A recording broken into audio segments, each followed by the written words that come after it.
সাধারণতভাবে যে কোনো সরকারি হাসপাতালে রোগীকে ভর্তি করানো হলে ডাক্তারবাবু প্রেসক্রাইব করে থাকেন।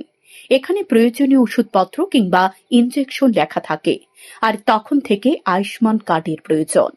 আয়ুষ্মান কার্ড নথিভুক্ত করা না হলে রোগীর আত্মীয় পরিজনেরা আয়ুষ্মান কার্ডে বিনামূল্যে ওষুধ সংগ্রহ করতে পারবে না মেডিসিন কাউন্টার থেকে।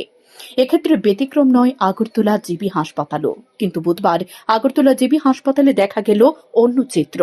রোগীকে ভর্তি করানোর পর ডাক্তারবাবুরা প্রয়োজনীয় ওষুধপত্র ও ইনজেকশন দেওয়ার জন্য প্রেসক্রাইব করলে রোগীর আত্মীয় পরিজনেরা প্রেসক্রিপশন সহ আয়ুষ্মান কার্ড অ্যাক্টিভেশন করানোর জন্য আয়ুষ্মান সেন্টারে গেলে সেখানকার কর্মীরা তাদেরকে নেট নেই বলে দাঁড় করিয়ে রাখেন। ভর দুপুরে দীর্ঘ সময় পর্যন্ত রোগীর পরিজনেরা দাঁড়িয়ে থাকেন অনলাইন পরিষেবা না থাকার কারণে। রোগীর আত্মীয় পরিজনদের দাবি যে সময়টুকুতে অনলাইন পরিষেবা নেই সে সময়ে অফলাইন পরিষেবার মাধ্যমে আয়ুষ্মান কার্ড পরিষেবা অব্যাহত রাখা যেত। কিন্তু অনলাইন পরিষেবা না থাকার দোহাই দিয়ে আয়ুষ্মান কাউন্টার সেন্টারে কর্মীরা বসে দিব্যে মোবাইল গেম খেলতে থাকে, যার কারণে রোগীর আত্মীয় পরিজনদের মধ্যে মিশ্র প্রতিক্রিয়া সৃষ্টি হয়।